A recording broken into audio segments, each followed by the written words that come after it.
You're a shield for me. You're my glory, the lifter of my head. Come on, declare it now. For you, you're a shield. Come on, declare it now. For you, raise your sound.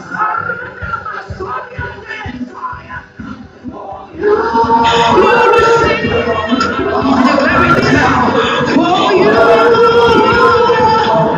raise your sound.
We are going to sing it along with everything that you have this morning.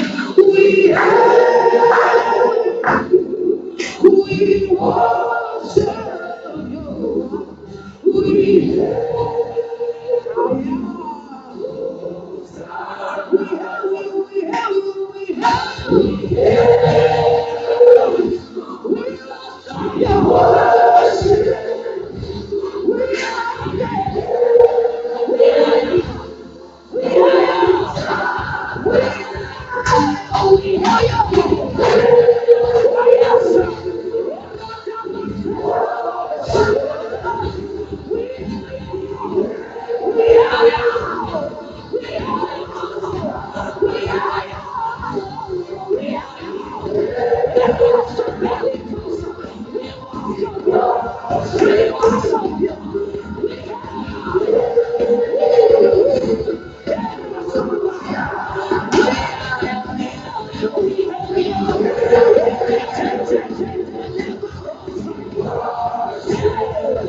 We worship.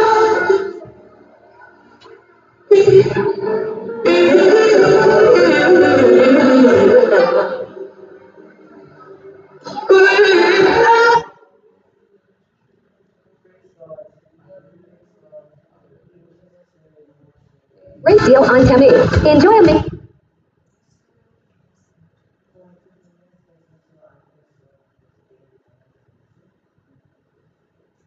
amazing discounts of up to 80% on thousands of products.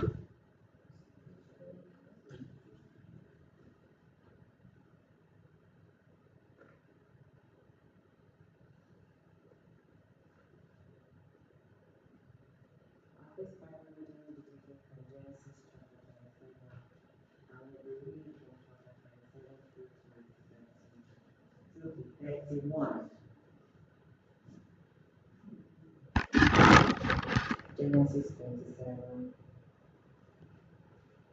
to Genesis 29.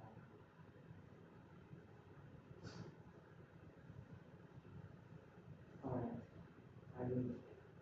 Now it came to pass when Isaac was old and his eyes were so dim that he could not see, that he called Esau his older son and said to him, My son. And he answered him, Here I am. And he said, Behold, now I am old. I do not know the day of my death.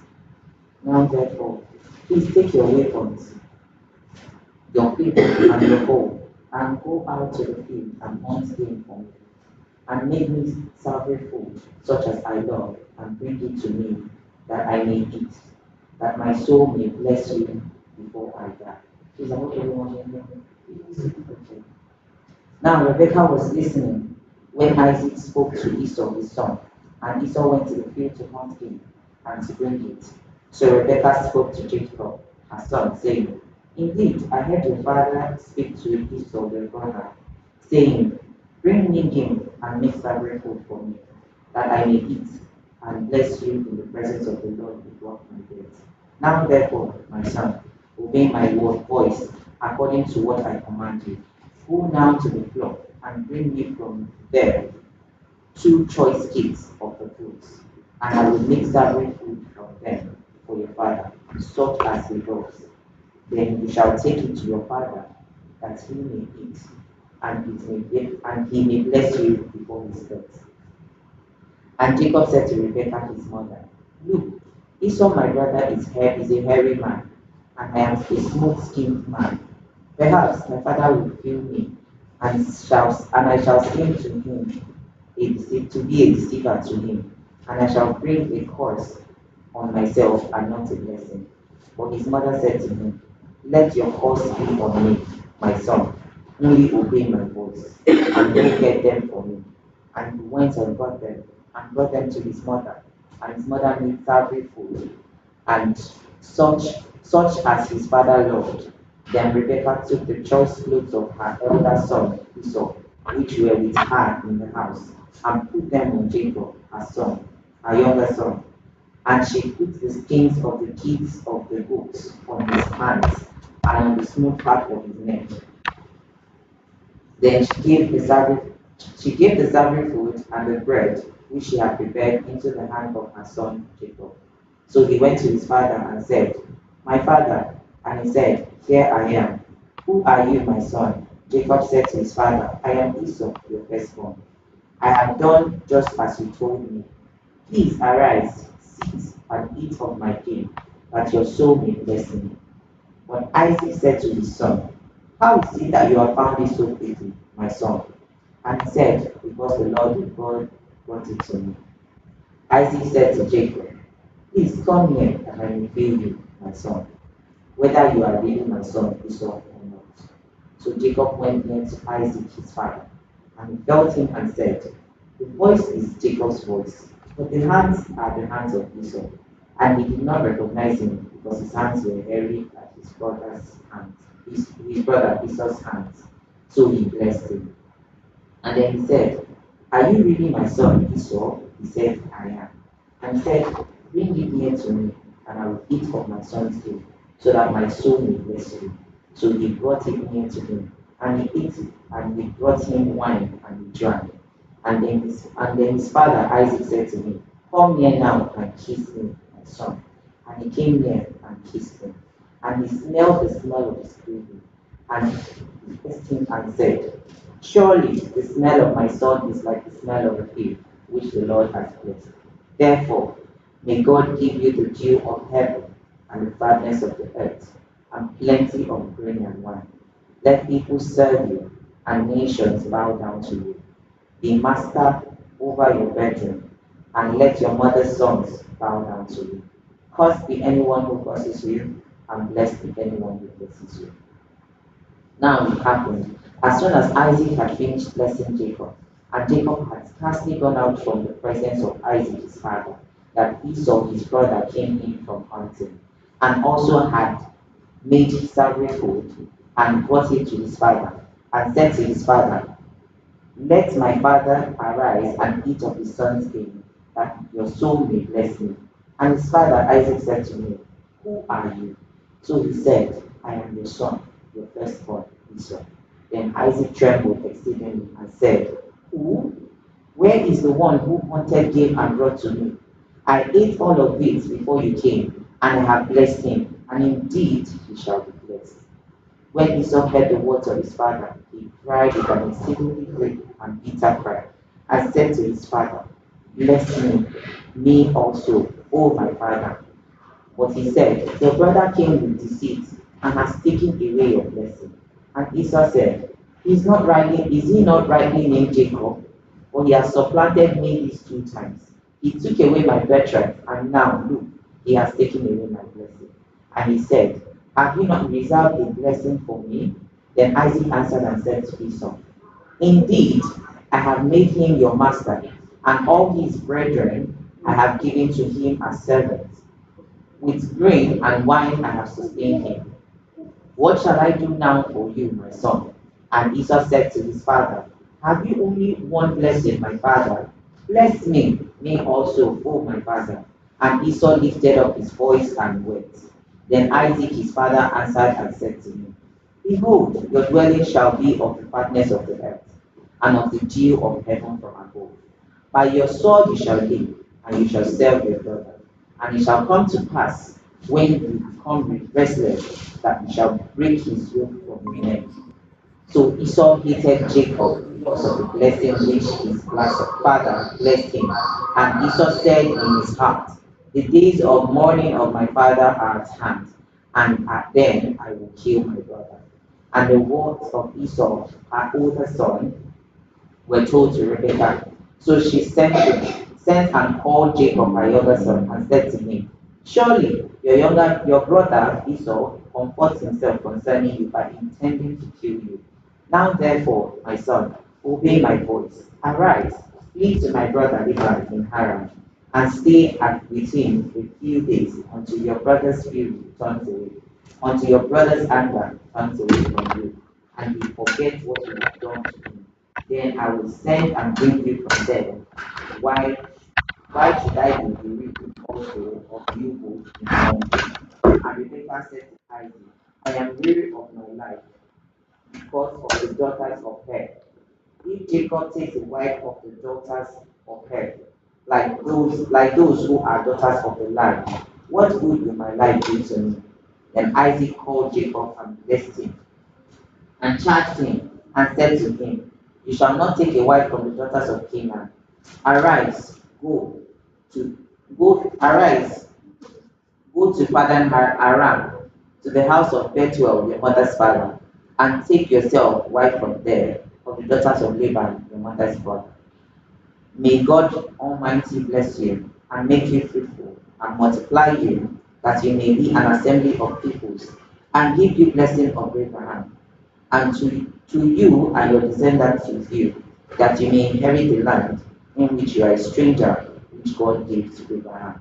So Isaac sent Jacob away, and he went to Padan Aram to Laban, the son of Bethuel, the Syrian, the brother of Rebekah, the mother of Jacob and Esau.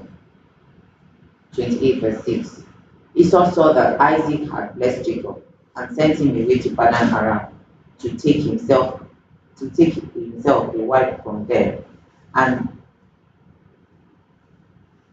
that as he blessed him, he gave him a charge, saying, you shall not take a wife from the daughters of Canaan, and that Jacob had obeyed his father and his mother, and had gone to Padan Aram. Also, Esau saw that the daughters of Canaan did not please his father Isaac. So Esau went to Ishmael and took Mahalath, the daughter of Ishmael, Abraham's son, the sister of Nabajoth, to be his wife, in addition to the wives he had. Now Jacob went out from Beersheba and went towards Haran. So he came to a certain place and stayed there all night, because the sun had set. And he took one of the stones of that place and put it at his head, and he lay down in the place to sleep. Then he dreamed, and behold, a ladder was set up on the earth, and its top reached to heaven. And there the angels of God were ascending and descending on it. And behold, the Lord stood above it and said, I am the Lord your God. I am the Lord God of Abraham, your father, and the God of Isaac. The land on which you lie, I will give to you and your descendants. Also, your descendants shall be as the dust of the earth. You shall spread abroad to the west and to the east, to the north and to the south. And in you and in your seed all families of the earth shall be blessed. Behold, I am with you, and will keep you wherever you go, and will bring you back to this land. I will not leave you until I have done what I have spoken to you. Then Jacob awoke from his sleep and said, Surely the Lord is in this place, and I did not know it. And he was afraid and said, How awesome is this place! This is none other than the house of God, and this is the gate of heaven.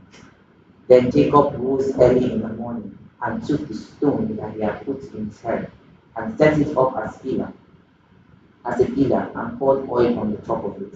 And he called the name of the place Bethel. For the name of that place, for the name of that city had been Luz previously. Then Jacob made a vow, saying, If God will be with me, and keep me in this way that I am going, and give me bread to eat and clothing up to put on, so that I come back to my father's house in peace, then the Lord shall be my God. And this stone which I have set as pillar shall be God's house. And of all that that you give me, I will surely give you a tenth to you. 29, chapter 29, verse 1. So Jacob went on his journey and came to the land of the people of the east. And he looked and saw a well in the field, and behold, there were 3 flocks of sheep lying in it. For out of that well he watered the flocks. A large stone was on the well's mouth. Now all the flocks would be gathered there, and they would roll the stone from the well's mouth, water the sheep, and put back the stone in its place and on the well's mouth. And Jacob said to them, My brethren, where are you from? And they said, We are from Haran. Then he said to them, Do you know Laban the son of Nahor? And they said, We know him. He said to them, Is he well? And they said, He is well. And look, his daughter Rachel is coming with the sheep. Then he said, Look, it is still high day. It is not time for the cattle to be gathered together. Water the sheep and go and feed them. But they said, We cannot until all the flocks are gathered together, and they have rolled the stone from the well's mouth. Then we water the sheep. Now while he was still speaking with them, Rachel came with her father's sheep, for she was a shepherdess. And it came to pass, when Jacob saw Rachel, the daughter of Laban, his mother's brother, and the sheep of Laban, his mother's brother, that Jacob went near to and rolled the stone from the well's mouth, and watered the flock of Laban, his mother's brother. Then Jacob kissed Rachel, and lifted up his voice and wept. And Jacob told Rachel that he was her father's relative, and that he was Rebekah's son. So she ran and told her father. Then it came to pass, when Laban heard the report about Jacob, his sister's son, that he ran to meet him, and embraced him, and kissed him, and brought him to his house. So he told Laban all these things. And Laban said to him, Surely you are my bone and my flesh. And he stayed with him for a month. Then Laban said to Jacob, Because you are my relative, should you therefore serve me for nothing? Tell me, what should your wages be? Now Laban had 2 daughters. The name of the older was Leah, and the name of the younger was Rachel. Leah's eyes were delicate, but Rachel was beautiful of form and appearance. Now Jacob loved Rachel, so he said, I will serve you 7 years for Rachel, your younger daughter. And Laban said, It is better that I give her to you than I should give her to another man. Stay with me. So Jacob served 7 years for Rachel, and it seemed only a few days to him because of the love he had for her. Then Jacob said to Laban, Give me my wife, for my days are fulfilled, that I may go into her. And Laban gathered together all the men of the place and made a feast. Now it came to pass in the evening that he took Leah his daughter and brought her to Jacob, and he went into her. And Laban gave his maid Zilpah to his daughter Leah as maid. So it came to pass in the morning that behold, it was Leah. And he said to Laban, What is this you have done to me? Was it not Rachel that I served you? Why then have you deceived me? And Laban said, It must not be done in our whole country to give the younger before the firstborn. fulfill her wish, and we will give you this one also for the service which you will serve me until and serve me still another 7 years. Then Jacob said, then Jacob did so and fulfilled her wish. So he gave him his daughter Rachel as wife also. And Laban gave his maid Bilhah to his daughter Rachel as maid. Then Jacob went in to Rachel, and he also loved Rachel more than Leah. And he served with Laban still another 7 years. When the Lord saw that Leah was unloved, he opened her womb, but Rachel was barren. So Leah conceived and bore a son, and she called his name Reuben. For she said, the Lord has surely looked on my affliction. Now therefore, my husband will love me. Then she conceived again and bore a son, and said, because the Lord has heard that I am unloved, he has therefore given me this son also. And she called him Simeon. She conceived again and bore a son, and said, now this time my husband will become attached to me, because I have borne him 3 sons. Therefore his name was called Levi. And she conceived again and bore a son, and said, now I will praise the Lord. Therefore she called his name Judah. Then she stopped bearing. Now when Rachel saw that she bore Jacob no children, Rachel ran envied her sister, and said to Jacob, give me children, or else I die. And Jacob's anger was aroused against Rachel, and he said, Am I in the place of God, who has withheld you from the fruit of the womb? So she said, here is my maid, Bilhah. Go into her, and she will bear a child on my knees, that I also may have children by her. Then she gave him Bilhah, her maid, as wife, and Jacob went into her. And Bilhah conceived and bore Jacob his son. Then Rachel said, God has judged my case, and he has also heard my voice, and given me a son. Therefore she called his name Dan. And Rachel's maid, Bilhah, conceived again, and bore Jacob a second son. Then Rachel said, with great wrestling I have wrestled with my sister, and indeed I have prevailed. So she called his name Rachel. When Leah saw that she had stopped bearing, she took Zipporah, her maid, and gave her to Jacob as wife. And Leah's maid, Zipporah, bore Jacob a son. Then Leah said to the troop, a troop comes. So she called his name Gad. And Leah's maid, Zipporah, bore Jacob his second son. Then Leah said, I am happy for the daughters who call me blessed. So she called his name Asher. Now Reuben went in the days of wheat and harvest, and found mandrakes in the field, and brought them to his mother Leah. Then Rachel said to Leah, please give me some of your son's mandrakes. But she said to her, it is a small matter. It is a small matter that you have taken away my husband.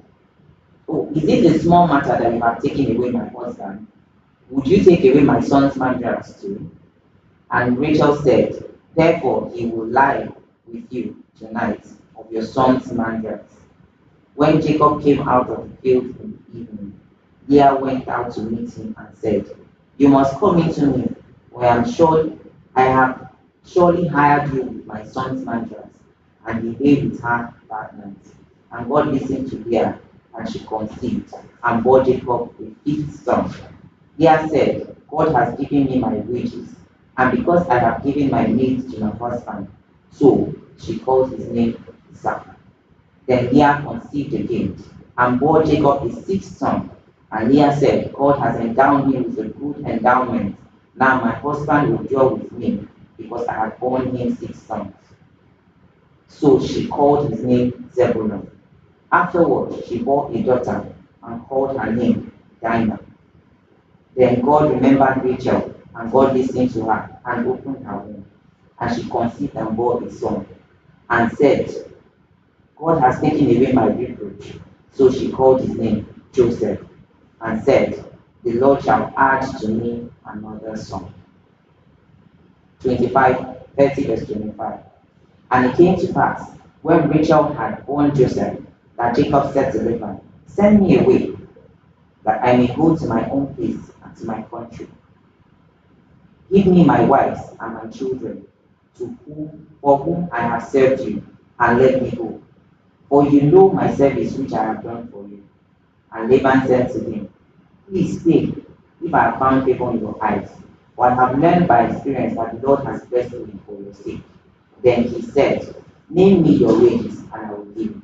So Jacob said to him, You know how I have served you, and now your livestock has been with me. For what you had before I came was little, and it has increased to a great amount. The Lord has blessed you since my coming. And now, when shall I also provide for my own house? So he said, What shall I give you? And Jacob said, You shall not give me anything. If you will do this thing for me, I will again feed and keep your flocks. Let me pass through all your flocks today, removing from there all the speckled and spotted sheep, and all the brown ones among the lambs, and the spotted and speckled ones among the goats. And this shall be my wages. So my righteousness will answer for me in time to come, when the subject of my wages comes before you. Everyone that is not speckled or spotted among the goats, and brown among the lambs, will be considered stolen if it is with me. And Laban said, that it were according to your word.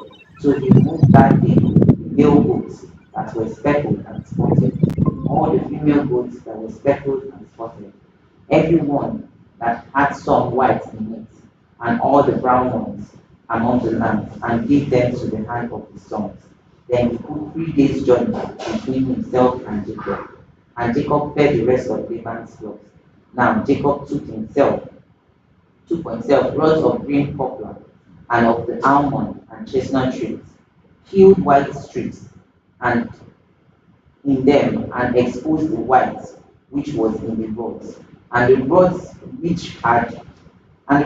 he had peeled, he set before the flocks in the gutters, and in the watering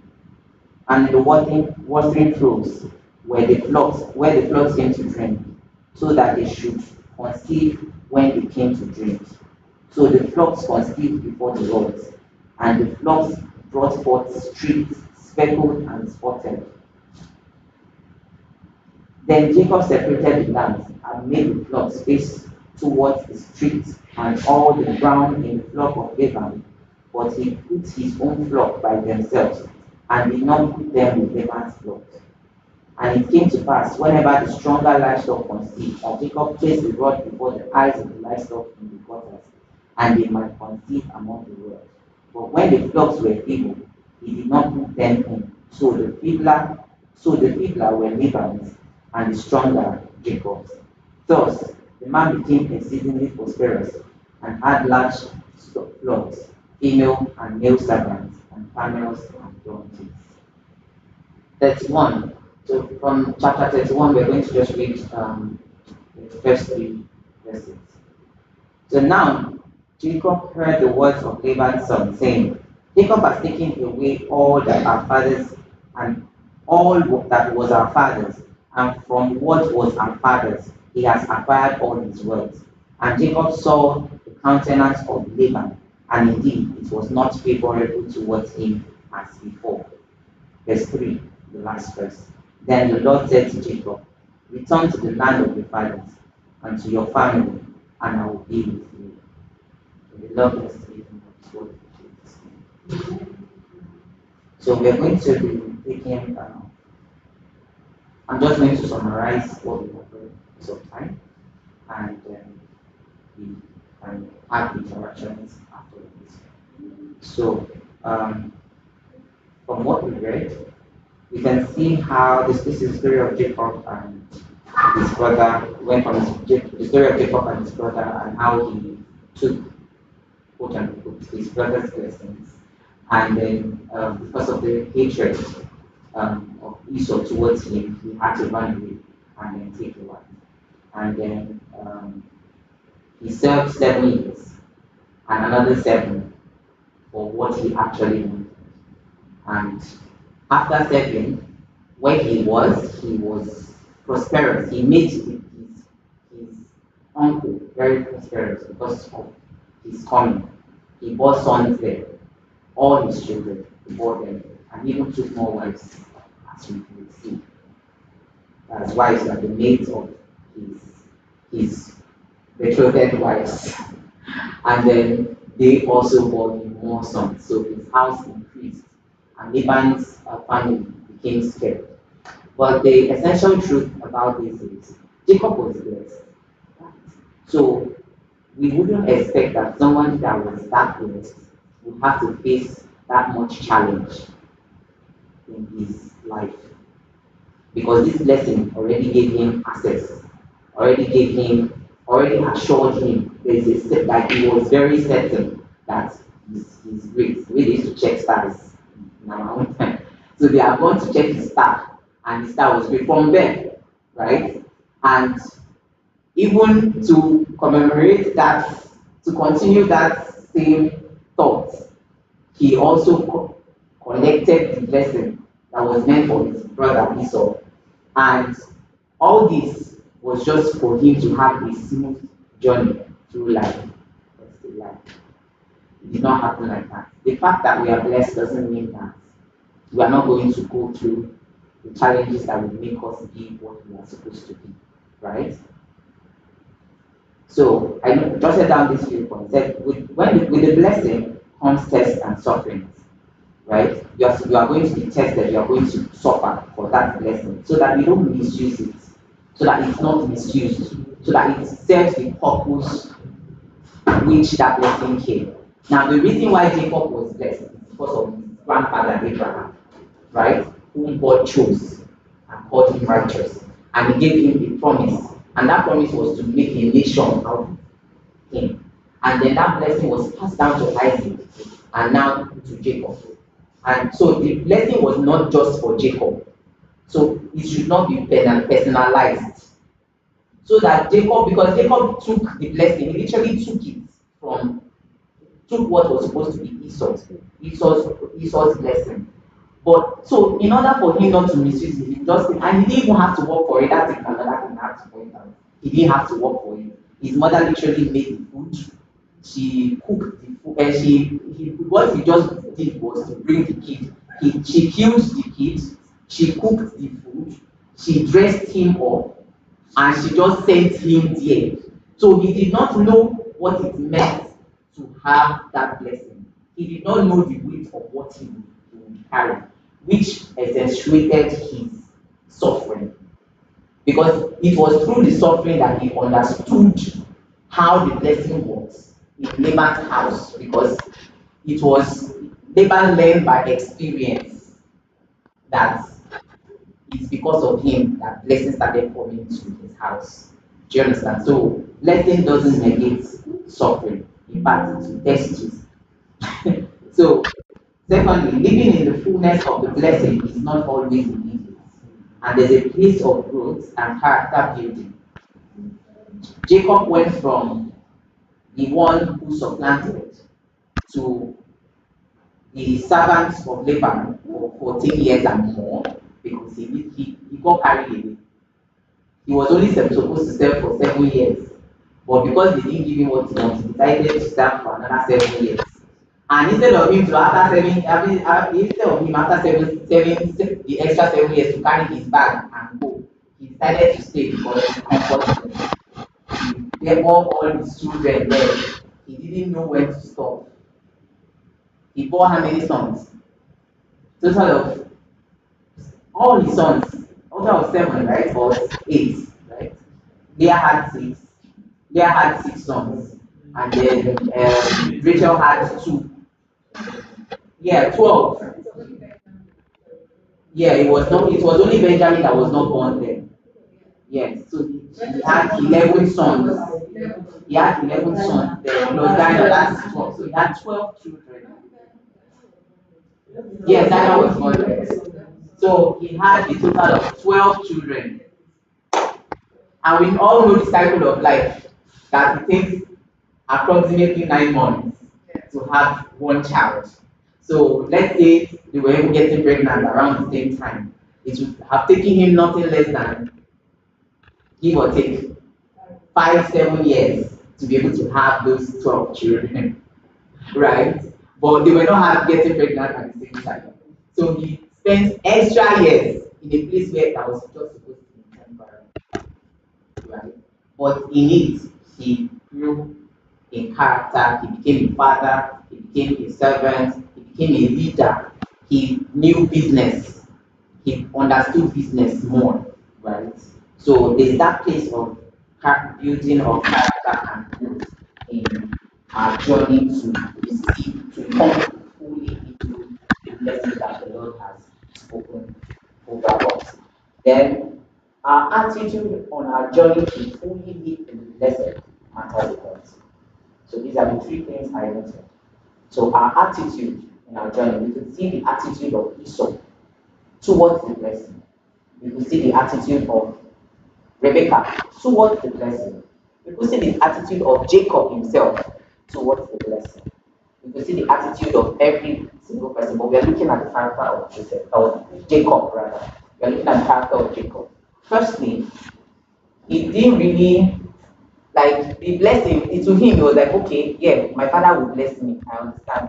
I'm blessed, right? I've received the blessing. So what do we do with it, right? He before then, he he literally deceived his brother because his brother was hungry. The brotherly thing to do would have been to just give him food. But he decided to bargain and give and make sure that he had records to as an evidence to show that you have given. So he was envious of his brother. Maybe that will not put it that way, but my own connotations. He was envious of his brother's position in the family because Esau was the young boy. He was always the one bringing the coals and fire. And so he was just the soft boy. He didn't have the beard. He was just there, flat chest, but Esau was built. And he just for some reason he just felt like that position would be better for him. And he just took it, right? And then he didn't know that somebody will take his own too in the future, some 7 years later, when he really wanted it. So he understood what it felt like to be deceived. And then after that, he didn't do it. He never tried to deceive anybody. Right? And then the attitude also when he had that dream. Some of us will just say, it's just a dream, right? But the extra effort to actually remove the stones and form it into a pillar. And when the extra mile to anoint that pillar shows honor, right? He honored God in his own way, despite the fact that he was actually a deceitful person. But he valued God and he valued the place of God in his life. And because of what God told him, he held on to it. And when the time was due, he asked him to, now it's time for you to go back to your father's house because he told him, God, if you will take me there and bring me back in peace, I'm going to serve you. And God fulfilled that word in verse 31, in chapter 31, verse 3. So I'll leave the lines open now for us to interact and discuss because I believe that there are so many other things that we picked from these verses, from these chapters.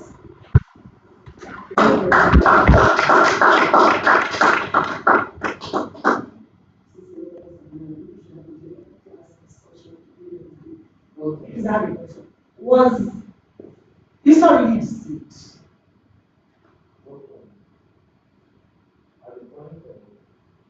Was it deceived? I find it better.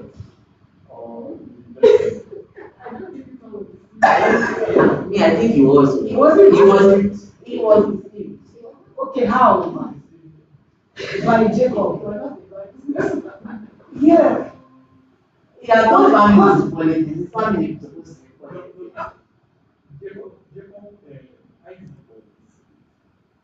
I was deceived, yes. But Esau was the victim of the deceit. Isaac deceived.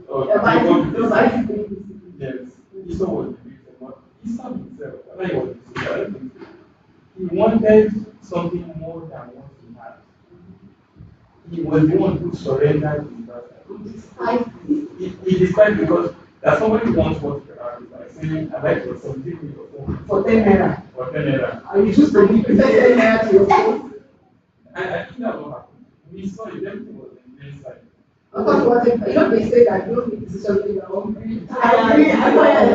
So that was a vulnerable moment for him. And Joseph, And Jacob invited yes, it was really the one that it was something that he never held in the right way. Because I mean, you what you say, you hold up to your chest, even your low and there was that extra layer of he didn't know the full import. He didn't know the full import of what he was doing. And he saying that he got this when he got the blessing, and Isaac, prayed for Jacob, and Esau came and he brought his blessing, and he was like, I prayed for your brother. Isaac reported that your brother came to deceive me, and I prayed for his good. He now said, Esau now said, he has deceived me twice. First with the birthright, and now the blessing. That statement shows the fault in Esau's thinking. He always separated the blessing from the blessing. So, which was the reason why he despised the blessing. He understood that the birthright carries the blessing. The real birthright is the blessing. As at that time, if you understood, last time he was saying about, I think he was that when it was time to share Abraham's thing, Abraham only gave the blessing to Isaac. He gave every other thing he had to Abraham. So that shows that the birthright is the blessing. But I think his uncle was finished. I give you better. What's the point of the birthright? I still have the blessing. He was negotiating in his mind with that. Just position now. Yes. That's why he cried at this point. Yes, he cried after he saw At that point, that. he dawned on him that the birthright. He He was the ground of But at the time he was accounting, it showed where the fault in his mind was. He stole the blessing. No, he let God be better. He let God be better. That's what he never did not understand. Then he never recorded that he despised his birthright and then he sought after his tears as that was the person who took the blessing. That was when he understood the gravity of what that happened. Like you said, he still thought we were two separate things. Like, you're trying to move forward. Yes, I think it's a blessing. Why do you come we back? bargained for? Which was incorrect. Which is a normal human being. Let's all think about it. Most times when we manage ourselves and we try to justify, you get it's a human thing we do. Let's be sincere. So what do you think? We try to justify was given to Jacob. Even was given in birthright. So what was the birthright? Also, in the normal Jewish culture, birthright is when your father is passing on. Divide his property into, if you have 2 children like that, it's not divided into 2, but give into 3. Give 2 times to the firstborn. Then the other child will take the. You saw that well, so we did now just material. Yeah. I still have the blessing. And my father's favorite. Yeah, that was just a positional thing. So he was feeling, but you cannot now say that Esau did not value. He did not. You understand? He did not. It's not because he didn't value, it's because he didn't understand. So even if you understand whose fault was how can you be a person? Just carry title up and down without knowing what that thing constitutes and what it is. He said his fault. He was trying to think. Then I think it was bad. He was no. Why did Jacob know? He was working on the fact that he didn't like told him now. His mother is always the one. I think he was His mother is always the one hearing him. I feel like he was banking on the fact that he didn't like it. That there's no how he could put the blessing on Jacob and not on him. That was the discussion. But this point brings me to my first observation in this story. It is that Isaac had to ask for venison before Esau would bring. It seems to me that Esau did not have a culture of giving friends from against us. I don't know, but it seems like that to me. I don't think so, because the father had eaten his meal before. For him to have requested that is Does it low not? and on. He doesn't know how to make food. No, Jacob doesn't. This one knows how to make food. This one doesn't know how to make food. No, because Was Jacob that sold his food to his son? This one doesn't know how to make food. I don't think we can This one doesn't know how to make food. There's no part of this that said it's something about it. No part, don't forget that he has to work, right? His wife's right? So no, I don't guess it's here. See, it's there in the Bible. See, the places that he got married to, the family, the places that he got married to, those people, if you check their history, I mean, if you go to Bible school, like, those people, in fact, I think he married those girls because they can. So, it's not about Jacob. Jacob spent his time in probably did not have the patience, but he might have been able to.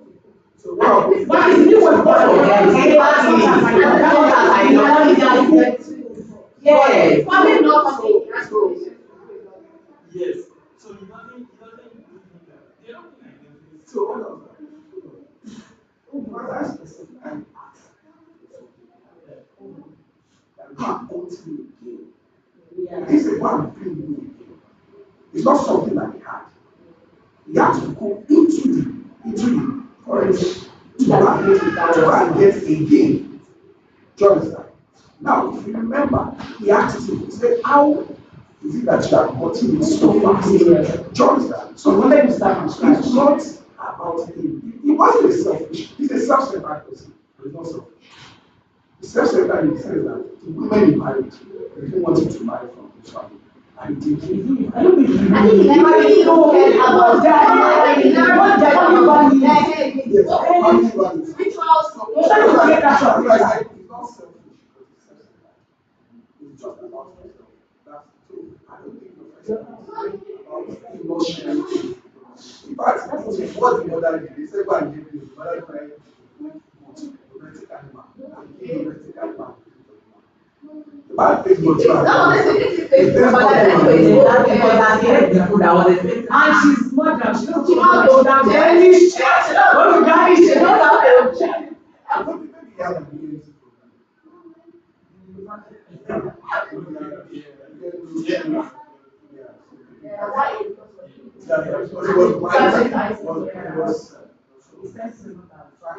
I don't think that.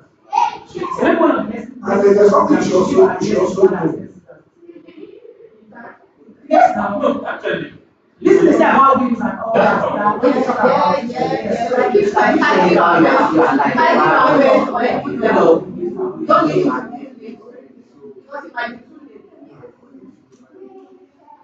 Hey. According to the Bible, it's a man that did this. There are some people who are worshiping the race. So, you can bless me and that way, that way. I mean, whenever they put it out, so when they came back, the father was telling me, so that I'm sure. Yeah, that's for you. So I'm saying, I'm asking like that. What I see is crazy. So, remember, we do it. Right? Because that one is already. But in this case, Jacob, the father was noticing that it is only two. That's the mother and because Rebecca never did it. I don't like this one. She never did it. And she didn't know What she was trying to do, in her flesh, bring to pass the prophecy. I think she must have known that she saw the song is better. It's a conversation now. Yeah, I look like So it's a conversation. I find that Sorry, when she went she was playing with people, right? when they went to when she went to the Yes. and the other one, And the younger one will serve the older one. And she already knew that. so, and it's something she was just more or less that she just tried to pick up. That's like about Jesus Christ about there was a comedian who made a joke with sometimes that one of the people just kind of not say very well. And eventually when the answer was not like, what are you looking for, madam? I'm about to get one. So the mother had brought Jesus Christ to one side and gave him back. Remember, and you never heard about him until you did that. So the truth is that the mother knows exactly which one and she's supporting them. And the Bible says you really like those guys and she kept it to herself. So she knew which one of them is for transaction and which one of them is going to be what he wants to. Jacob, naturally, if you look at the way he portrayed Jacob, was like a domestic person. So someone that who carry yeah. That's how much to look at.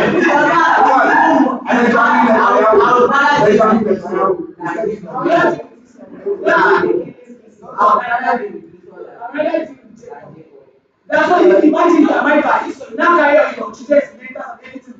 Go and put this guy in your mind. Yes, my father finds out because It was not a white man saying this thing. No, you would have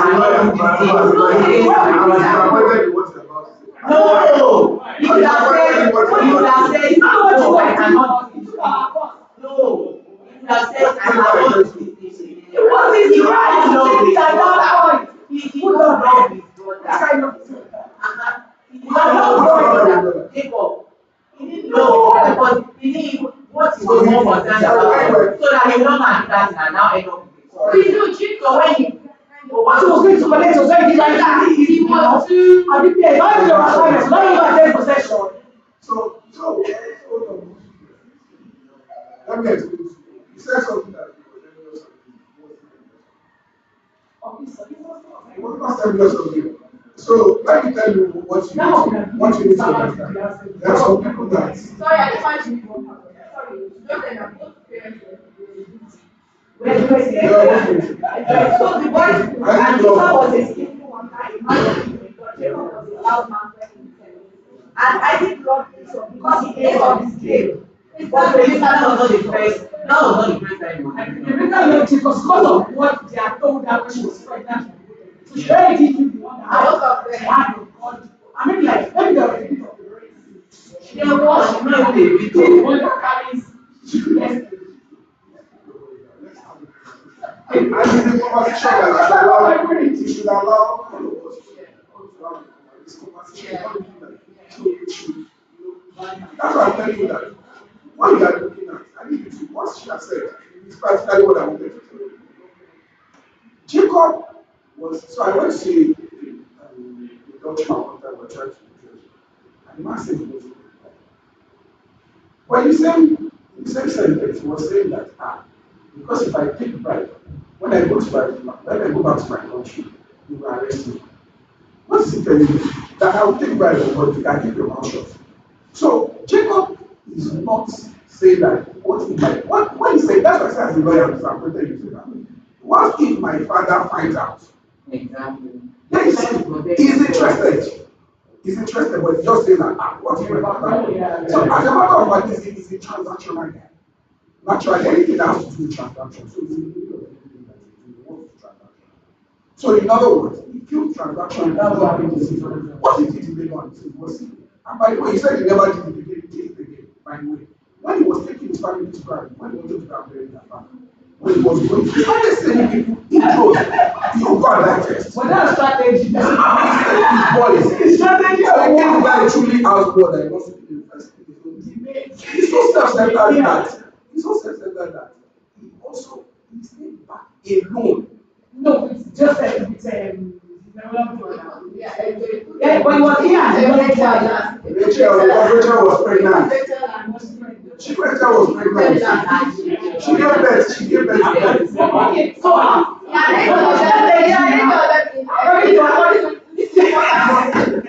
not telling you no strategy. I'm not trying to explain to you that he's got some plan for a reason.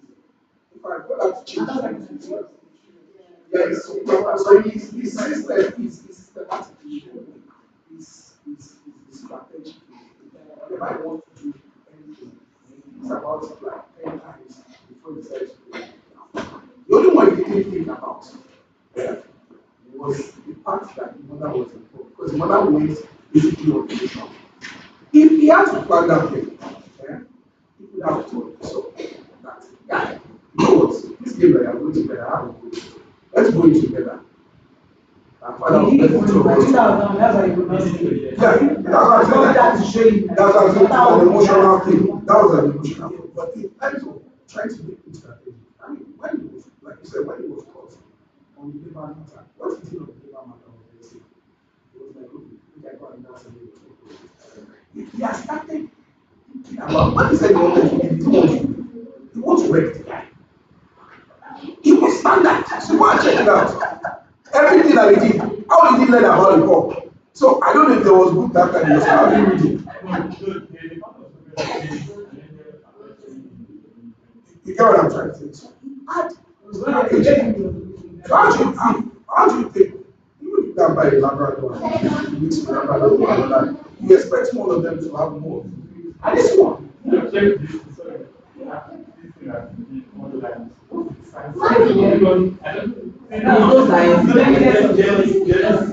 is what I don't understand.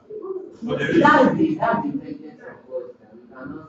I don't know, but Because no, I think the science behind it is that's where the product of the product of the environment comes in, right? Because he needs them to base on that, like to conceive on that word, that place. Do you understand? So as you are looking at it, you are going to be producing this. Do you understand? So maybe God honored that, yeah, there was a place of God in that. The fact he had to do his own part by making them, yes, I think I always remember I asked that question. Like, okay, like, yeah, like, what would have happened? Like, what would have been the best approach in if the dynamics were in our own? There's no best approach. If the in our own time.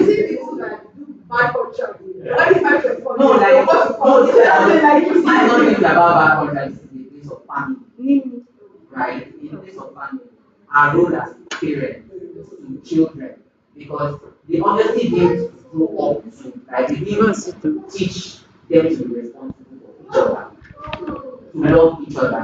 And that's the whole conversation, but there's a balance to that. And that thing of being responsible for people. Some families drive it to the extreme, where you see some child being grow up very spoiled, very entitled, and very dependent on their parents. Just because they know I'm supposed to have my way, it has to get to a point where you have to strap yourself up and be responsible for yourself. Even though some don't give back that energy to the others.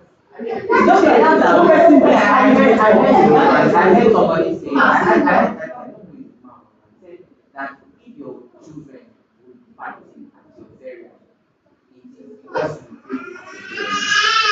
Because you are this, if your children will love themselves, if your children will love themselves, it's not in their place to love themselves because they don't even know what they do. It's not our way to actually teach them how to love themselves.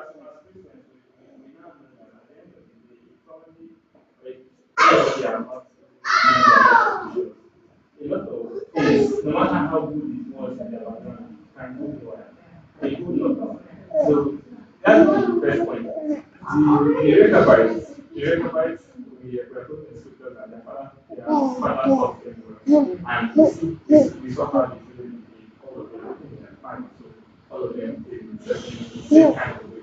What I'm trying to say is the question you asked, how do we do it in our relations today? I think it is just by ensuring that we do not lead with our preferences. Our preferences will always be there. But even if we give expressions to them one way or the other, which is almost inevitable, so that we lead in particular, we lead by listening to God and bringing His answers, by making the word central point in our lives and content. Okay. Praise God. We're going to the next Bible reading. We're reading from Matthew. Matthew chapter 36 to 28. Matthew 26. So there's a prayer I'd like us to say together. It's in Psalms chapter 111. We're not reading it. It says, open my eyes, O Oh Lord, let's say it together. Open my eyes, O Lord, that I may behold wondrous things out of the world. Alright, Matthew chapter 6. Now it came to pass when Jesus had finished all these sayings that he said to his disciples, "You know that after 2 days is the Passover, and the Son of Man will be delivered up to be crucified." Then the chief priests, the scribes, and the elders of the people assembled at the palace of the high priest, who was called Caiaphas, and plotted to take Jesus by trickery and kill him. But they said, "Not during the feast, lest there be an uproar among the people." And when Jesus was in Bethany at the house of Simon the leper, a woman came to him having an alabaster flask of very costly fragrant oil, and she poured it on his head as he sat at the table. But when his disciples saw it, they were indignant, saying, "Why is it?"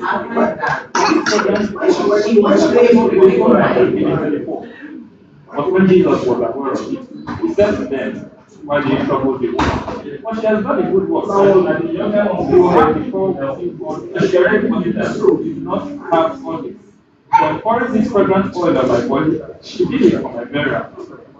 Assuredly, I say to you, wherever this gospel is preached in the whole world, what this woman has done will also be told as a memorial to her." Verse 14 now. Verse 14 now. Then one of the called Judas Iscariot went to the chief priest and said, "What are you going to give me if I deliver him to you?" And they counted out to him 30 pieces of silver. So from that time, he saw opportunity to betray him. Now on the first day of the feast of the unleavened bread, the disciples came to Jesus, saying to him, "When do you want us to prepare for you to eat the Passover?" And he said, "Go into the city to a certain man and say to him, the teacher says, my time I will eat the Passover at the house with my disciples."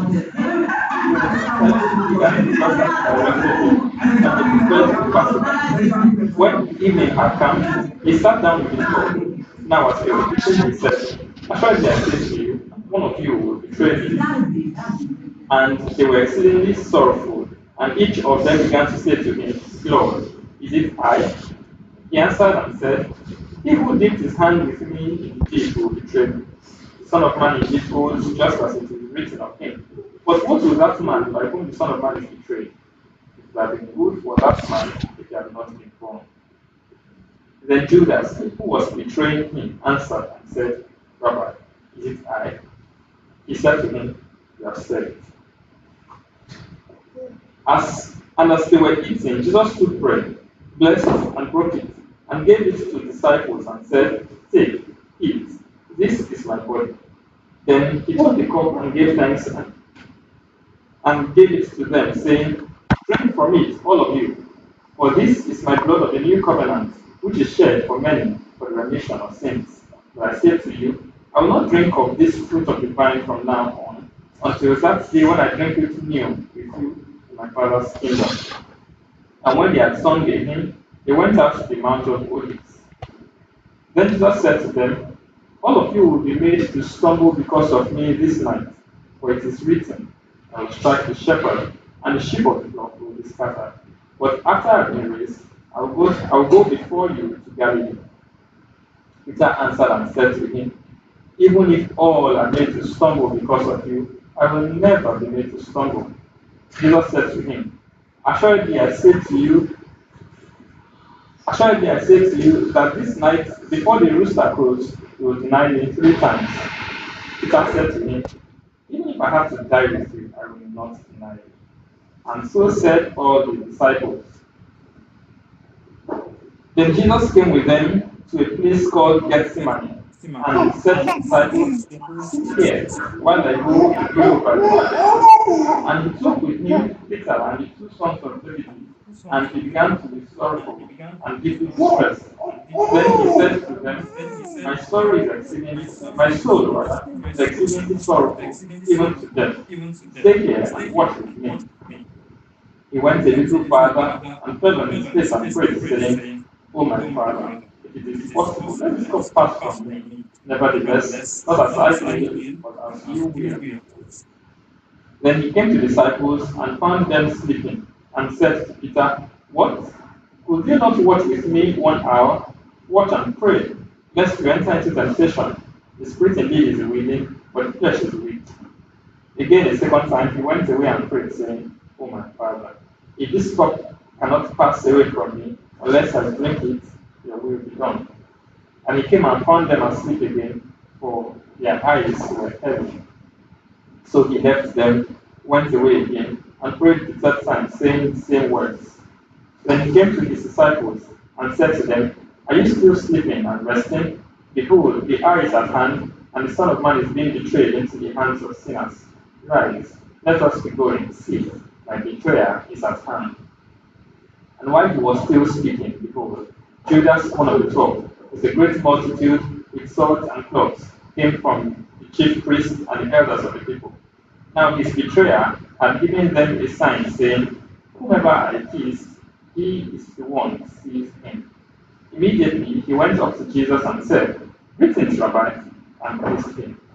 But Jesus said to him, Friend, why have you come? Then they came and laid hands on Jesus and took him. And suddenly, one of those who were with Jesus stretched out his hand and drew his sword, struck the servant of the high priest, and cut off his ear. But Jesus said to him, Put your sword in its place. For all who take the sword will perish by the sword. Or do you think that I cannot now pray to my Father, and he will provide me with more than 12 legions of angels? How then could the scriptures be fulfilled that it must happen to us? In that hour, Jesus said to the multitudes, Have you come out as against a robber with swords and clubs to take me? I sat daily with you, teaching in the temple, and you did not seize me. But all this was done so that the scriptures of the prophets might be fulfilled. Then all the disciples forsook him and fled. And those who had laid hold of Jesus led him away to Caiaphas the high priest, where the scribes and the elders were assembled. But Peter followed him at a distance to the high priest's courtyard, and he went in and sat with his servants to see the end. Now the chief priests, the elders, and all the council sought false testimony against Jesus to put him to death, but found none. Even though many false witnesses came forward, they found none. But at last, 2 false witnesses came forward and said, This fellow said, I'm able to destroy the temple of God and to build it in 3 days. And the high priest arose and said to him, Do you answer nothing? What is it these men testify against you? But Jesus kept silent. And the high priest answered and said to him, If I put you under oath by the living God, and the high priest answered and said to him, I put you under oath by the living God. Tell us if you are the Christ, the Son of God. Jesus said to him, It is as he said. Nevertheless, I say to you, hereafter you will see the Son of Man sitting at the right hand of the power, and coming on the clouds of heaven. Then the high priest tore his clothes, saying, He has spoken blasphemy. What further need do we have of witnesses? Look, now you have heard his blasphemy. What do you think? They answered and said, He is deserving of death. And they spat in his face and beat him. And others struck him with the palms of their hand, saying, Prophesy to us, Christ, who is the one who struck you? Now Peter sat outside in the courtyard, and a servant girl came to him, saying, You also were with Jesus of Galilee. But he denied it before them all, saying, I do not know what you are saying. And when he had gone out to the gateway, another girl saw him and said to those who were there, This fellow also was with Jesus of Nazareth. But again he denied with an oath, I do not know the man. And a little later, those who stood by came up and said to Peter, Surely you also are one of them, for your speech betrays you. Then he began to curse and swear, saying, I do not know the man. Immediately a rooster crowed, and Peter remembered the word of Jesus, who had said to him, Before the rooster crows, you will deny me 3 times. So he went out and wept bitterly. Chapter 27. When morning came, all the chief priests and elders of the people plotted against Jesus to put him to death. And when they had bound him, they led him away and delivered him to Pontius Pilate, the governor. Then Judas, his betrayer, seeing that he had been condemned, was remorseful and brought back the 30 pieces of silver to the chief priests and elders, saying, I have sinned by betraying innocent blood. And he said, what is that to us? You see to it. Then he threw down the pieces of silver in the temple and departed, and went and hanged himself. But the chief priest took the silver pieces and said, it is not lawful to put them into the treasury, because they are the price of blood. And they consulted together and bought with them the potter's field to bury strangers in. Therefore, that field has been called the field of blood to this day.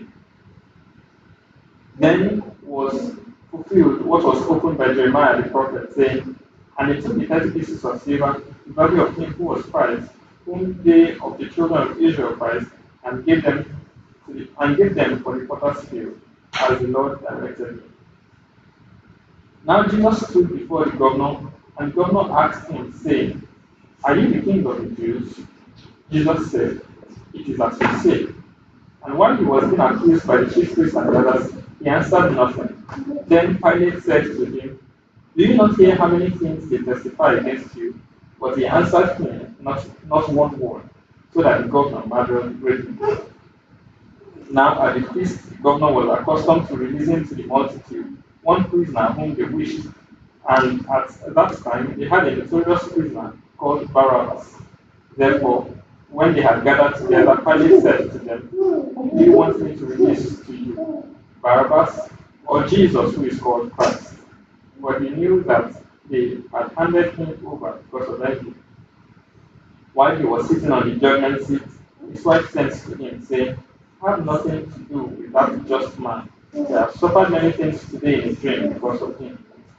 But the chief priests and elders persuaded the multitudes that they should ask for Barabbas and destroy Jesus.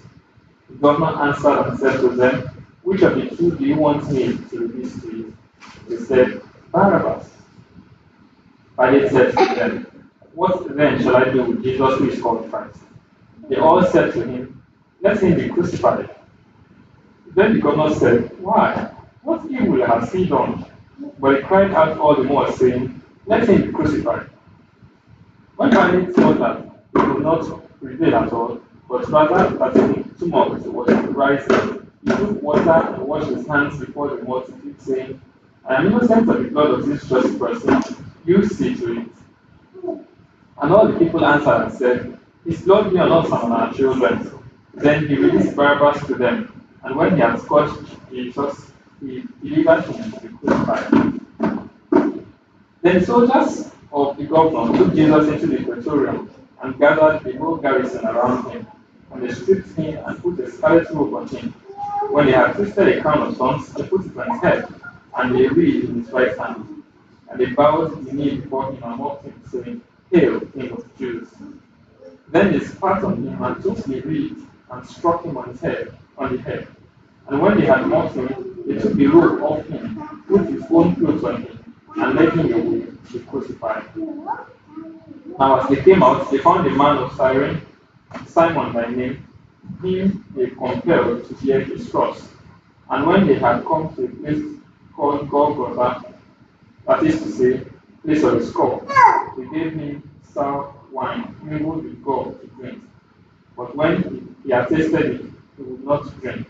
Then he crucified him and divided his garments, casting lots that it might be fulfilled, which was spoken by the prophets.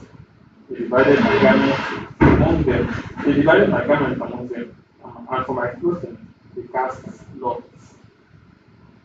Sitting down, they kept watch over him there, and they put up over his head the accusation written against him. This is Jesus, the King of the Jews. Then two robbers were crucified with him, one on the right and another on the left. And those who passed by blasphemed him, wagging their heads and saying, you who destroy the temple and build in 3 days, save yourself. If you are the Son of God, come down from the cross. Likewise, the chief priest also, mocking with his scribes and elders, said, he saved others, himself he cannot save. If he is the King of the Jews, let him now come down on the cross, and will be believing. He trusted in God, let him deliver himself. Let him deliver him now. Let him deliver him now if he will have him. For he said, I am the Son of God. Even the robbers who were crucified with him reviled him for the same thing, with the same thing. Now from the 6th hour until the 9th hour, there was darkness over all the land and about. The 9th hour, Jesus cried out with a loud voice, saying, Eli, Eli, lama sabachthani. Verse 6, my God, why have you forsaken me? Some of those who stood there, when they heard that, said, This man is calling for Elijah. Immediately, one of them ran and took a sponge, filled it with sour wine, and put it on a reed, and offered it to him to drink. The rest said, Let him alone. Let us see if Elijah will come to save him. And Jesus cried out again with a loud voice, and yielded up his spirit. Then behold, the veil of the temple was torn in two from top to bottom, and the earth quaked, and the rocks were split, and the graves were opened, and many bodies of the saints who had fallen asleep were raised. And coming out of the graves after his resurrection, they went into the holy city and appeared to many. So when the centurion and those with him who were guarding Jesus saw the earthquake and the things that had happened, they feared greatly, saying, Truly, this was the Son of God. And many women who followed Jesus from Galilee, ministering to him, were there looking on from afar, among whom were Mary Magdalene, Mary the mother of James and Joseph, and Mary and the mother of Zebedee's sons. Now when evening had come, there came a rich man from Arimathea named Joseph, who himself had also become a disciple of Jesus. This man went to Pilate and asked for the body of Jesus. Then Pilate commanded the body to be given to him. When Joseph had taken the body, he wrapped it in a clean linen cloth and laid it in his new tomb, which he had hewn out of the rock. And he rolled the large stone against the door of the tomb and departed. And Mary Magdalene was there, and the other Mary, sitting opposite the tomb. On the next day, which followed the day of preparation, the chief priests and Pharisees gathered together to Pilate, saying, Sir, we remember, while he was still alive, how that deceiver said, After 3 days I will rise. Therefore command that the tomb be made secure until the third day, lest his disciples come by night and steal him away, and say to the people he has risen from the dead. So the last reception will be worse than the first. Pilate said to them, You have guards, go your way, make it as secure as you know how. So they went and made the tomb secure, sealing the stone and possession the guards. Now after the Sabbath, verse 28 now. Now after the Sabbath, as the first day of the week began to dawn, Mary Magdalene and the other Mary came to see the tomb, and behold, there was a great earthquake. For an angel of the Lord descended from heaven, and came and rolled back the stone from the door, and sat on it. His countenance was like lightning, and his clothing as white as snow. And the guards shook for fear of him, and became like dead men. But the angel answered and said to the women, Do not be afraid, for I know you seek Jesus who was crucified. He is not here, for he is risen, as he said. Come, see the place where the Lord lay, and go quickly and tell his disciples that he is risen from the dead. And indeed, he is going before you into Galilee. There you will see him. Behold, I have told you. So he went out quickly from the tomb with fear and great joy, and ran to bring his disciples word. And as he went to tell his disciples, behold, Jesus met them, saying, Rejoice. So they came and held him by the feet and worshipped him. Then Jesus said to them, Do not be afraid. Go and tell my brethren to go to Galilee, and there they will see him. Now, while they were going, behold, some of the guards came into the city and reported to the chief priests all the things that had happened. When they had assembled with the elders and consulted together, they gave a large sum of money to the soldiers, saying, Tell them, his disciples came at night and stole him away while we slept. And if this comes with governor's ears, we will appease him and make it secure. So they took the money and did as they were instructed. And this saying is commonly reported among the Jews until this day. Then the 11 disciples went away to Galilee, to the mountain which Jesus had appointed for them. When they saw him, they worshipped him, but some doubted. And Jesus came and spoke to them, saying, all authority I have given to me in heaven and on earth. Go therefore and make disciples of all the nations, baptizing them in the name of the Father, and of the Son, and of the Holy Spirit, teaching them to observe all things that I have commanded you. And lo, I am with you always, even to the end of the age. The Lord bless his water heart in Jesus' name. Interesting passage. Alright, so a few things stand out for me though. The first one is suffering. So I see the suffering of Jesus. Um, I mean, this story will be better. I see this passage in two ways, suffering in two dimensions. First, there is the general suffering, the things that were happening to Jesus that was causing pain in his body and ultimately death. Right?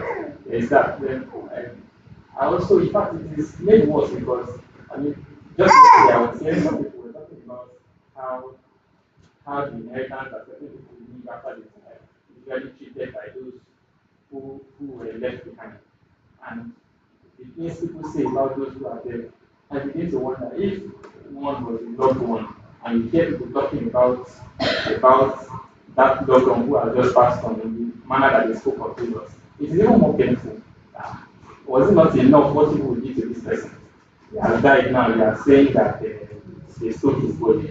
You are saying things that didn't happen. It can be very painful in those kinds of moments, right? So even that, I see it as part of the suffering that he underwent. The other aspect of the suffering I see, I'll call it trials. Because apart from the sufferings that we face, which may be, apart from suffering that we face, which may be what we experience in our bodies or in our minds, there are those ones that the object of that activity is our faith. So the disciples, apart from Judas who had betrayed Jesus, there was Peter and the other disciples. It was not only Peter who said, even if I will die with you, I will never leave you. It was not only Peter that said it. It was all of them. The Bible says, Peter said it, and so did all the disciples. So all of them said it, and the time came when they were supposed to make good their word. But what did they do? They ran away. They fled. And I think that for them, it's a dimension of suffering that I see as trials. Because these two dimensions of suffering were embodied. Sorry, I'm going to refer to passage as a these two dimensions of sufferings were embodied in Job. Job had the sufferings in his body. But elsewhere in the scriptures, we also see that the Bible calls what Job experienced trials of Job. Because the object of all that event was his faith. And so it is for us today. I mean, the previous reading we saw, we also saw that there were sufferings that Jacob underwent, Esau underwent. These things were sufferings in their own right. But there's an end to these things. There's a purpose to them. And that purpose is why every suffering we go through, we must actually look at them from the lens of trial, no matter how painful it is to our body. So Jesus went through those sufferings, and we see this. So we see this. So those two dimensions of suffering, that is fasting. So the last thing I wanted to mention is our response to these things. Our response.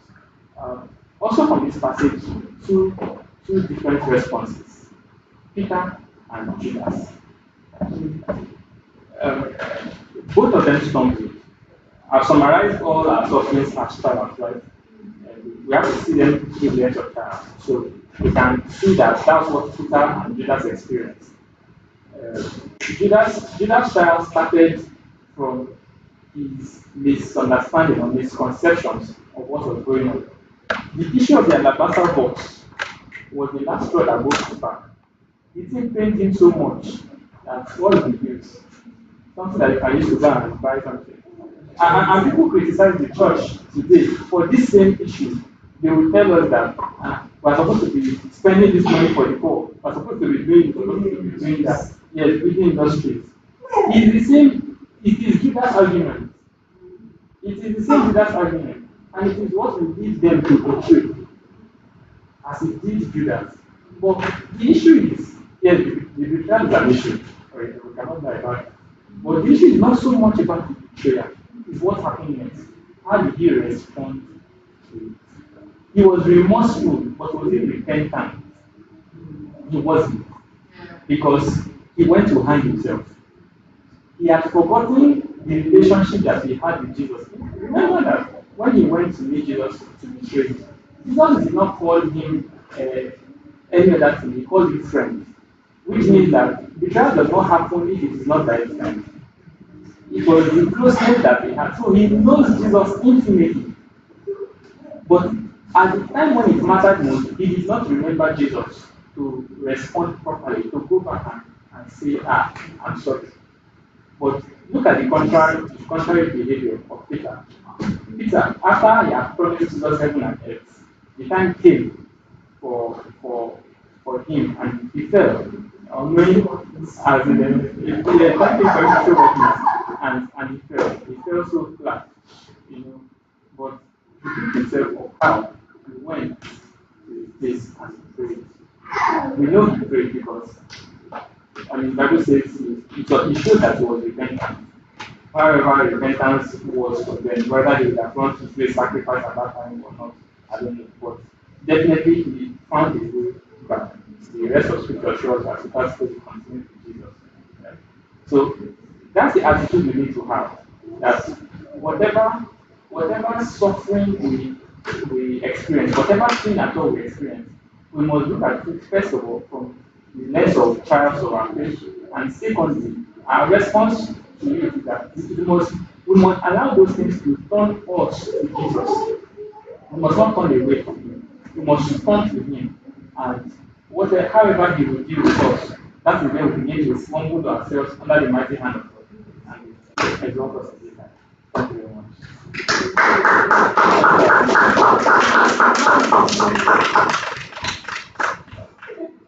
Thank you very much, sir. So it's time for our second breakout session. I think I like our early approach of being together as a class. So perhaps we should still adjust the same method. So let's say question. It doesn't have to have to be when you talk about the response of and the response of Judas. The betrayal has happened for the same was happening. Juliet. And then we talk about how we saw that Peter still continued with Jesus. And when we didn't go further than we saw that part of the people that still remain Peter in the church, both in their time and even still in this our own time, is still Peter. And we have books of the Bible, even in that time, we have the pieces that Peter wrote that we are still reading, even till today. And because he said that Jesus called you as friend, Judas friend to me. And I thought that was also applicable to us, even in our present relationships. Not even in my relationship with our Savior Jesus, even in our human relationships. Because there's something like that I used to do very well. It's like your friends are those who step on your toes and remain them. And he also mentioned that it's betrayal because of the proximity, because of the trend.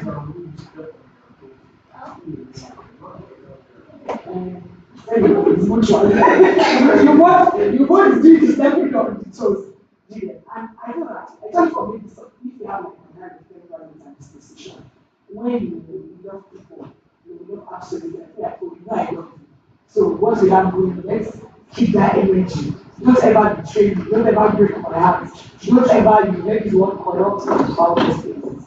But is it really that's also like, is it really that is what realistic expectation that you be in friendship with people without you, then put yourself as a bad person and love you. Without you stepping on their toes, without you offending them. And like Jesus, everything has learned us that this person not going to like you once. So let's Christ. And even after Jesus died, resurrected, and everything, but Peter still went back. Somebody was going to do fishing business. He still went back and he not even carried. It's just like your case is just hopeless. But like, how was Jesus able to still integrate or reintegrate that kind of person back into church? Like, is there a place where people will just shoot, you are just going to your Peter back by like the place is hopeless? Or are we supposed to just keep extending? And this really ministered to that part. And like I said, it's not even in my relationship with Jesus, it's in my relationship with people. Because I'm the kind of person that I think like it's there for me to cut you off. Like I'm forgiving you, but just be going. I don't have energy for the drama. And probably that's because for someone like me, I've seen people that who let me use what integrated people. And when they came back, they caused them more damage. Do you understand? And so I'm like, are you foolish? This person like showing first and second sign. So how many times? And flashing to is the other extreme too. So I don't think you can. I don't want that. Because I think maybe I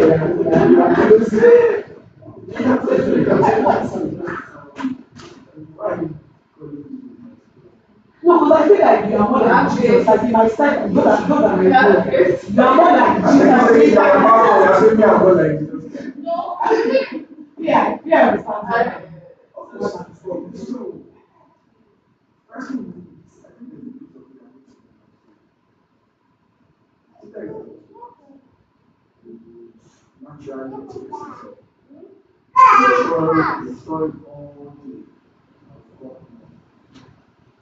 The rest of them that were there, they didn't talk. If you remember, it was always me.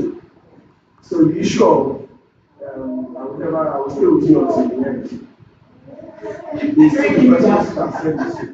So in other words, it looks like somebody that can try to I knew that. So I remember when I started doing this, I can fire you on the spot. I remember one time we had a quick incident I put on my staff and look at the day make it when I fire on the spot. Today, if I fire someone, I have to have whatever before I can fire someone. And what did I learn? I learned something from someone that the fact that someone stole from me does not mean that the person is. But there's a general pattern, especially in law, that person is making, right? So, at times, some of them just feel like it's an opportunity for them to take something. I need to take the opportunity to take it. Now, I will not mention it. I have some of my staff who are doing some things for me that by standard, it should not be. What I've learned is that I did used to I was talking about 2 guys. One of them was a drunk guy. Sorry, we're talking about this, he's a drunk guy. Guy, when he's drunk, he's not. But when he's not drunk, he's guy. It's true. And I think one of the prayer things is that like this guy, you fire the guy. And the question is not when he's not drunk, how would you rate it? When it's more than 100%. So are you going to do someone because of the fact that like for me now, if that guy was my staff, I can't just procure work for home to sites. Because I don't even know where I'm going to. Now, if you're asking this question directly for someone like me, what I would say is that I take back to church and we forget what the Bible says about 70 times 70. When somebody commits a sin, 70 times 70 is 490 on one side. Now, we now show the person because of that one. Okay, you know that this guy cannot be trusted when it comes to if you give this person an ATM card, you go and take money from it. I don't think you will trust that. I don't think you should now say that this person should not eat, he should not work, he should not take care of his family. I don't think firing that person is. So now you need to provide for them. Don't forget that no matter what we say here, we need to go to the spiritual. The spiritual thing, there's been a relationship with them. If I just I was going to open this before he said this was our church, you will realize that when this one was fighting that he be on the right hand and he be on the left. He was not part of it. discussing that. So, he has seen himself yesterday. I think I don't know about how he can do himself. He is a part of that way. Then, when someone said,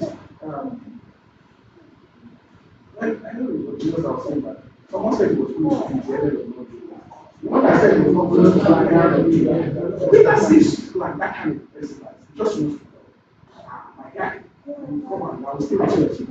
But of course, he realized, and when you were looking at scripture, I saw similarities between him and Judah.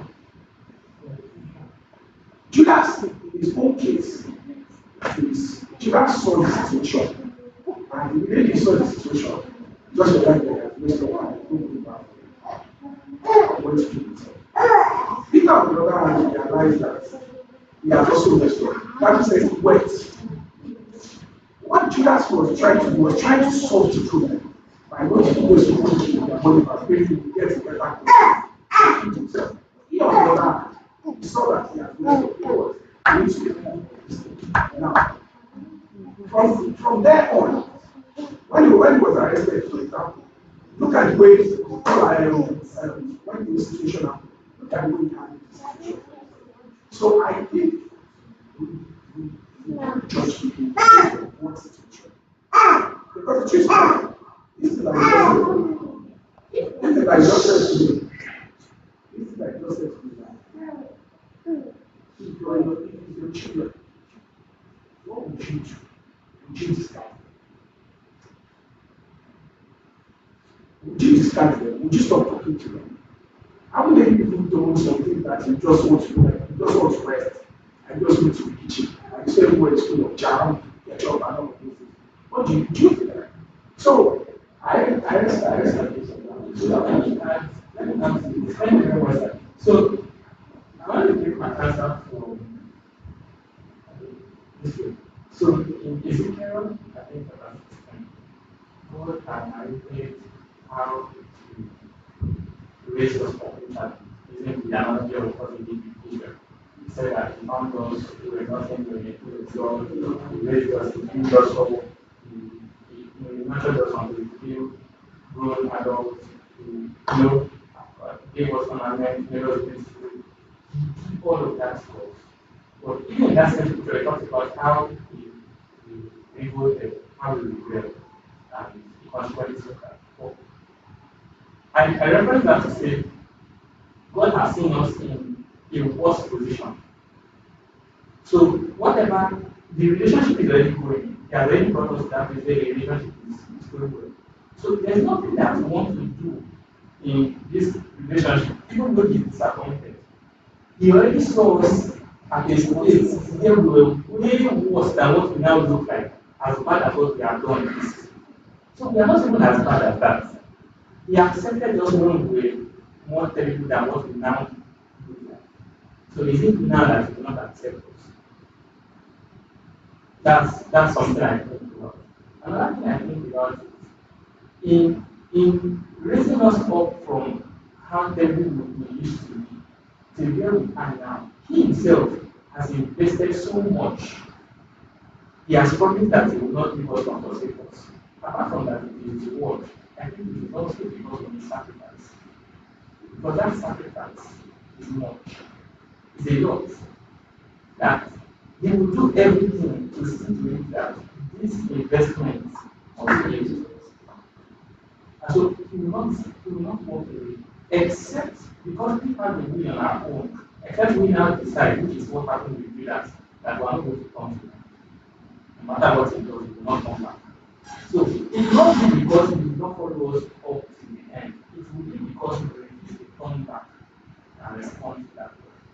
And for me, that's the motivation. It can be hard sometimes, a lot of times. But that's the motivation that makes me stay and say, okay, this person has done it. I will stay around. This person has been able to stay around because I summarize this one and discuss now. I summarize it like all the way he went to Calvary. He went all the way. That's how I used to summarize that. He went all the way and go all the way. He never turned back. He has still not turned back. He let's go all the way. It's not easy. But I think a balance to it is somewhere in people were talking about things they were saying, and he said that Jesus did not commit himself to them because he knew the heart of them and that his time was not yet. So it is also for us to know because truly, in dealing with humans, we must know that if it's God, we know how he's relating with us, and because we know that we want to serve him, want to worship him, we know what our response is supposed to be. But when it comes to dealing with man, we don't know the heart of man. And so you don't know whether if you accept this person, have they actually repented, have they changed, or will they do the same thing again? You don't know. But the wisdom that God will give to us, and it's one we must also continue to depend on him for that wisdom. Because the wisdom to depend on him so that we will not commit ourselves to them beyond what we should do. Is what I want to give us. Because we must walk in that kind of way where we don't commit ourselves to men. Because even though we don't know the heart of men, we have the spirit that knows the heart of men. And a few things, sorry, just a bit more. A few things. In Proverbs, the Bible tells us that the person who wins with his eye is a liar. How the eye is connected to lying? But what that teaches me is that there are certain things you see that will teach you that if you see these things, there are certain other behaviors that even though are not apparent are present in this person. So that's the wisdom that we must learn so that as he's teaching us, we will know that okay, if this person behaves in this way, I cannot commit myself to this person because it's likely to also do this, even though we are not judging, but it is the wisdom that we find from Scripture.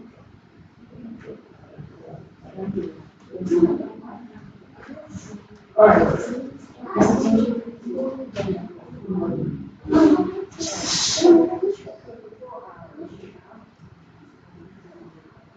Can you please amplify? You don't care if I hear